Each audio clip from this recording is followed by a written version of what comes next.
Some actors spend months preparing for tough guy roles, hitting the gym and working with fight choreographers to look convincing on screen. But there's a rare breed of Hollywood legends who didn't need any preparation at all. These men brought real danger to every scene because they'd already survived situations that would break most people. They were the kind of guys who could knock you out with one punch and then calmly finish delivering their lines. When these actors played warriors, criminals, or fighters, audiences felt something different, something authentic and terrifying. What you're about to discover will shock you. We're diving deep into the hidden backgrounds of cinema's most genuinely dangerous stars, men who lived lives so intense and violent that studio executives often tried to keep their real stories secret, fearing audiences wouldn't believe they were possible. The actor at number 2 made a career decision so extreme and devastating that it permanently destroyed one of Hollywood's most famous faces. When you hear what he did, you'll understand why it left the entire industry stunned. Before we reveal these incredible true stories, drop a comment below and let me know which tough guy actor you think deserves to be on this list. I read every single comment and love hearing your thoughts on Hollywood's most legendary figures. Now, let's start our countdown with a man whose real-life story makes his toughest movie roles look like children's games. Let's start our countdown at number 9 with Steve Buscemi, an actor who might surprise you being on this list. Most people see Buscemi as the quirky character actor from films like Reservoir Dogs or Fargo, but this guy has genuine street credentials that run deeper than any Hollywood tough guy act. Before he became famous, Buscemi worked as a New York City firefighter for 4 years, rushing into burning buildings while most people were running away.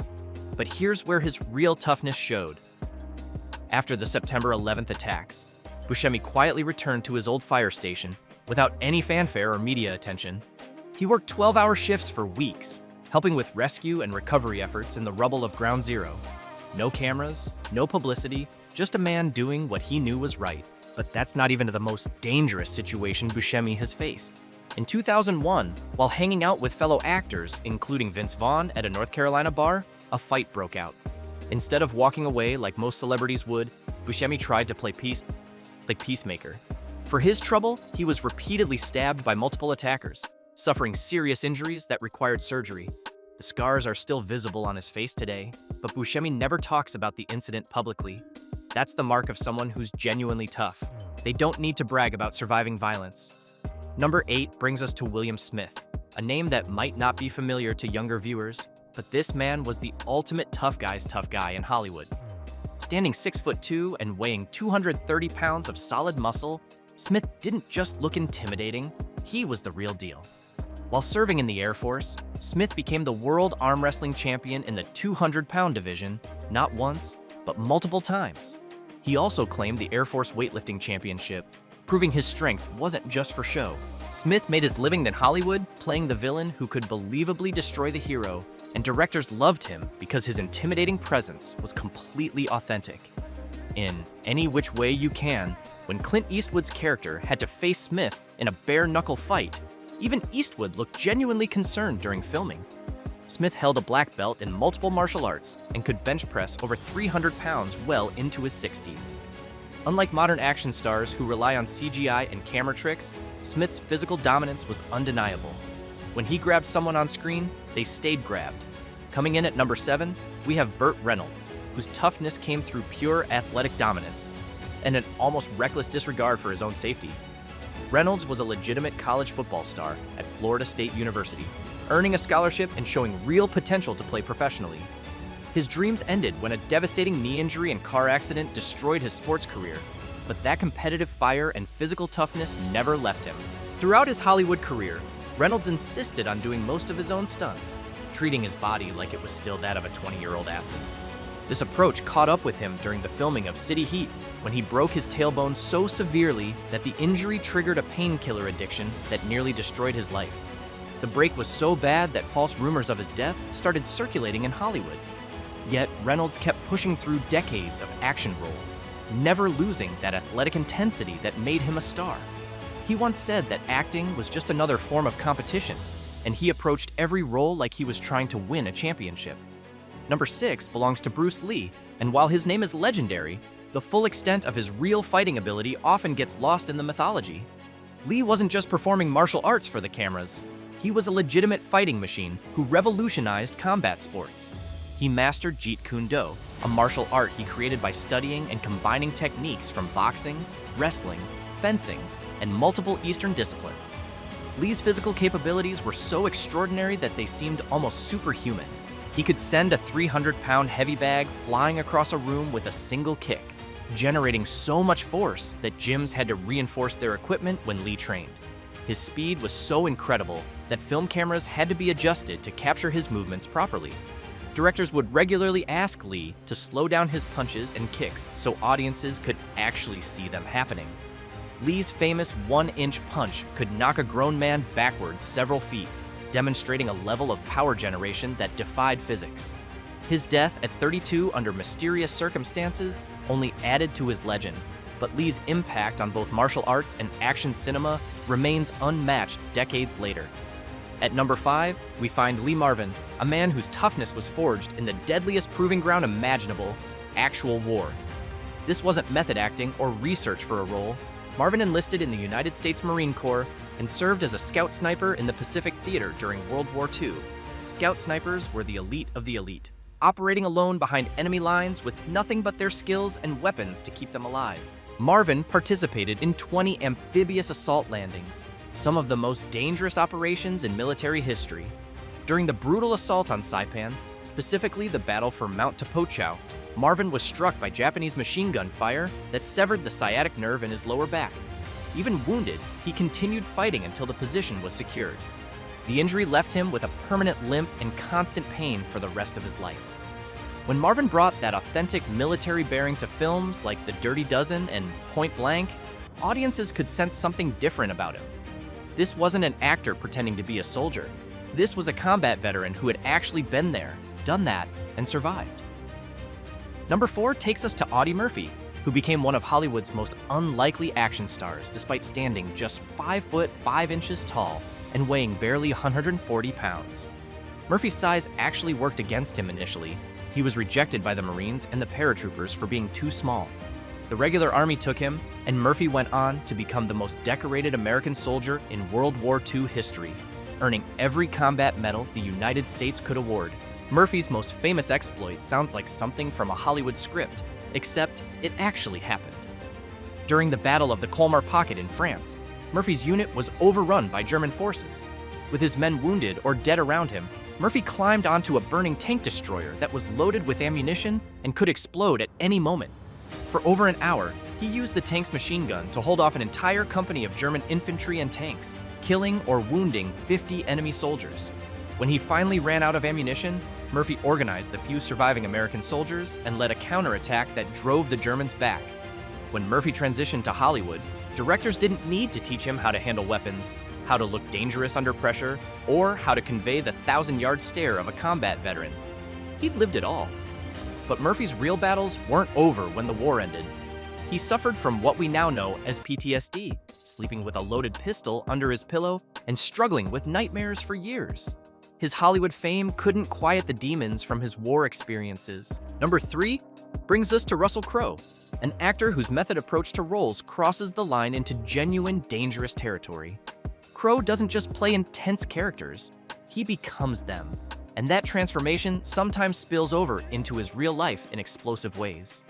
Throughout his career, Crowe has been involved in numerous real-life altercations that made headlines around the world.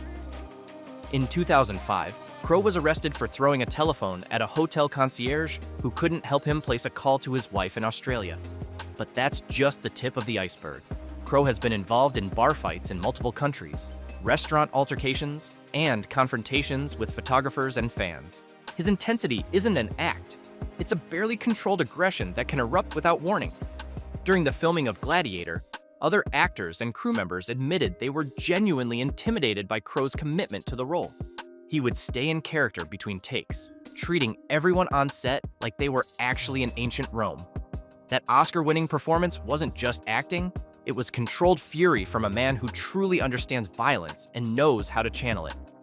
Crowe's reputation in Hollywood is that of someone you don't want to cross, because unlike most actors, he's not afraid of physical confrontation.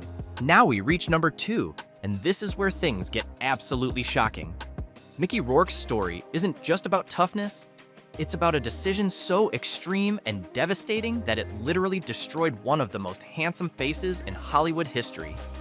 Rourke had his nose broken twice during his boxing career and required 5 operations on his nose and 1 on a smashed cheekbone. He had to have cartilage taken from his ear to rebuild his nose and underwent multiple operations to scrape out scar tissue that wasn't healing properly. But here's what makes this story truly shocking. Rourke didn't stumble into boxing by accident. He started training at age 12 and showed genuine promise in the ring, winning his very first amateur fight. However, acting called first, and Rourke established himself as one of Hollywood's most promising leading men in the 1980s, with films like Diner, The Pope of Smithereens, and the controversial 9.5 Weeks. He was the pretty boy with the smoldering intensity, destined for superstardom. Then, at the absolute peak of his fame and earning potential, Rourke made a decision that stunned everyone in Hollywood. He walked away from acting to pursue professional boxing. This wasn't a publicity stunt, a brief midlife crisis, or some method acting preparation. Rourke spent the 1990s getting his face systematically destroyed in boxing rings around the world. He fought internationally in countries including Spain, Japan, and Germany, suffering a broken nose, toe, and ribs, a split tongue, and a compressed cheekbone. He also suffered from short-term memory loss.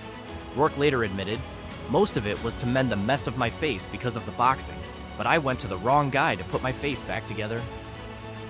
The reconstruction surgeries were so extensive and so unsuccessful that when Rourke finally returned to acting, he was virtually unrecognizable. The pretty boy from 9.5 Weeks was gone forever, replaced by a weathered fighter whose face told the story of every punch he'd taken. What makes this even more remarkable is that Rourke knew exactly what he was risking. He gave up millions of dollars and A-list fame to pursue a boxing career that would leave him permanently disfigured. That's not just toughness. That's a level of commitment to authentic experience that borders on self-destruction. Finally, our #1 toughest actor is Danny Trejo, and his story makes everyone else on this list look like weekend warriors. Before Trejo became Hollywood's most recognizable villain, he lived a life so dangerous and violent that his survival seems almost impossible. Trejo's first encounter with authorities happened when he was just 10 years old on charges of assault and battery. From there, he escalated to robberies using live grenades, and it continued to get worse with drug dealing. Throughout the 1960s, Trejo's life consisted predominantly of intermittent jail stints in the California prison system. He did time in various juvenile offenders camps, including 3 years at Camp Glen Rocky for stabbing a sailor in the face with broken glass, followed by numerous California prisons between 1959 and 1969. I was in San Quentin, Folsom, Soledad, Vacaville, Susanville, Sierra. This wasn't some reformed bad boy story where Trejo made a few mistakes and learned his lesson. He was a child drug addict and criminal who was in and out of jail for 11 years. While serving time in San Quentin, he won the lightweight and welterweight boxing titles. In prison, Trejo earned a reputation and a degree of status by managing contraband operations and collecting debts. His final arrest came when he was caught selling what he maintains was sugar, but authorities charged him with selling heroin to federal agents working undercover. Sentenced to 10 years behind bars, he narrowly survived the brutal realities of Folsom, Soledad, and San Quentin prison. What transformed Trejo from a career criminal into an actor is almost as remarkable as his criminal past. After getting clean through a 12-step program, he started working as a drug counselor. A production company needed someone who looked authentically dangerous for a small role, and Trejo's counselor recommended him. The casting directors took one look at him and knew they'd found someone special. Trejo didn't need acting lessons to play criminals and tough guys because he had lived that life authentically. Today, Trejo has appeared in over 400 films and holds the record for most on-screen deaths in Hollywood history. Every scar on his face, every tattoo on his body, and every line of dialogue about prison life comes from real experience. When Trejo talks about violence or threatens someone on screen, audiences believe him completely because they're looking at a man who survived decades in some of America's most dangerous prisons. These 9 actors didn't just play tough guys on screen, they earned their reputations through real experience, whether in military combat, professional athletics, street fights, or surviving genuine life-threatening situations. Their performances carry weight because audiences can sense the authenticity behind their eyes. When they deliver a threat or face down danger in a movie, there's truth in that moment. That's what separates true Hollywood legends from actors who are just playing dress-up. Real toughness can't be faked, and these 9 men proved that the most compelling performances come from actors who've actually lived the lives they're portraying on screen.